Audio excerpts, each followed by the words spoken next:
car is back. Fired it up last week. We got a new bass tune from Scram, flashed it into the Holly. Everything seems to be working well, so we've got good vacuum. Can't really get into boosts at all, even though I haven't really driven the car around a whole lot. Everything seems to be working pretty well so far, so we're not having any bypass valve issues like I was previously. There's a couple small things that are going to need to be looked at in the coming weeks.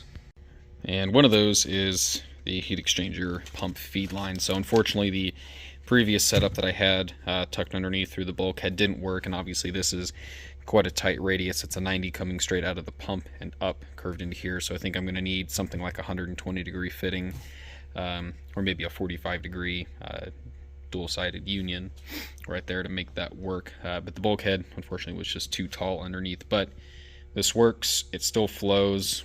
I thought about putting a hose clamp around it, but this is just rubber push lock line, so that's a little too soft to do for my comfort. But the interior is all back together. I'm going to try and source some new old stock armrest inserts, that way I can do matching suede on the top side. I just don't want anything on the bottom in case I do get stuff on the bottom of my arm.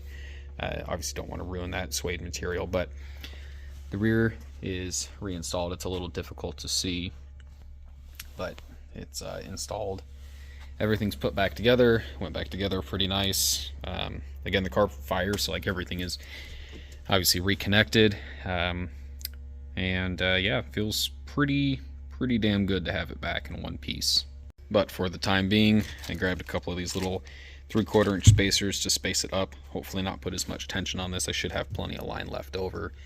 And the way that this is currently set up right now is this bulkhead is actually bolted. Obviously the icebox is bolted down, but this bulkhead is basically supporting most of the floor, so there's still a little give back here. That's something I'm either going to have to address next winter, maybe later this summer. I might try and move away from this style icebox and do something completely into the trunk, but I do not want to cut out the spare tire mount. I'm not a really big fan of cutting up factory sheet metal or anything like that, so there's really nothing on the car that isn't undoable, but this is something I'm most likely going to be changing in the future. And the last thing that really needs to be done is I got to tighten up the sway bar end links on the front end. I found a loose end link on this side, so that's obviously not a terribly great thing, but I dropped one of my strut jam nuts, dropped the driver's side. Unfortunately, it's somewhere in the frame rail, so I got to get a 40-something inch flexible magnet or something like that to get obviously up in there, get that back out. But Wretched Motorsports, Rob is a great, I believe his name is Rob. Rob's a great resource. He'll sell you a whole entire factory suspension style hardware kit. So if anybody does lose one of these nuts, which these are a fairly thin nut for both the thread and the actual size, he also gives you the recommended torque spec per OEM stuff on, I believe, most of his hardware. So if you do have fucked up hardware or something, he's a great resource to go to. Ships pretty quick. Really good guy. He's pretty well known in the GTO community, so anybody who is in that conundrum, since these nuts are again oddly thin, fairly specific, and I believe they're an M16 by 1 3/4 thread. It's something peculiar. The only one I could find anywhere in the town I live in was an M16 by 2.0, so obviously that's not gonna work. Able to get the car out, get it washed. Thankfully, all the dust was just bothering the hell out of me, so we just did a touchless wash, hit it with Adam's strip wash in a foam can and let it soak.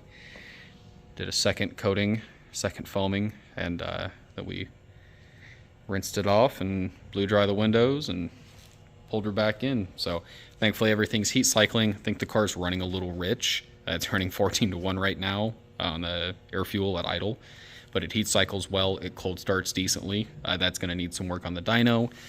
And once it gets into Scram's hands, but we've got an appointment booked, so that's going to be hopefully happening here within the next couple weeks, as long as the weather cooperates.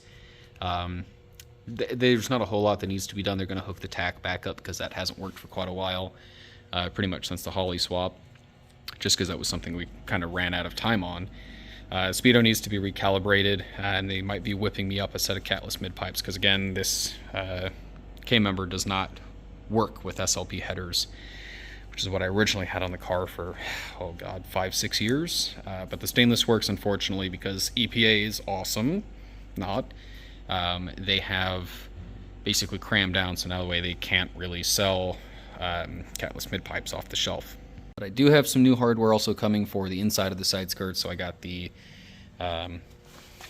seal back in, but as you can see, probably towards the center, it might be difficult to perceive it, but the side skirt's a little bowed down. I did put the new old stock hardware I had on the underside, so I'm not really worried about anything going anywhere, at least not with the doors closed while it's on the road, but we're gonna just shake the car down gently and take it on back roads on the way home in case we have any problems. I don't want to be stuck on the side of the highway or something, so we're gonna have a buddy of mine follow me after hopefully he gets out of work this weekend, and then hopefully we'll be getting to cracking.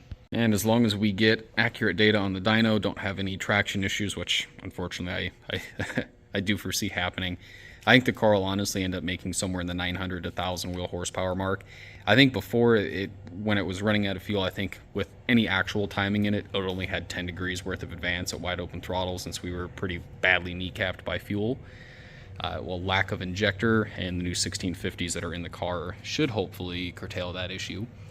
I think previously the car would have made somewhere in the neighborhood of 775, 800 wheel horsepower, which is a lot. That's still more than enough to get you a felony, and it's really fun in a street car. But I think with the 307 gear that's in it now, along with the long gear set trans, I think it's going to make it much more streetable.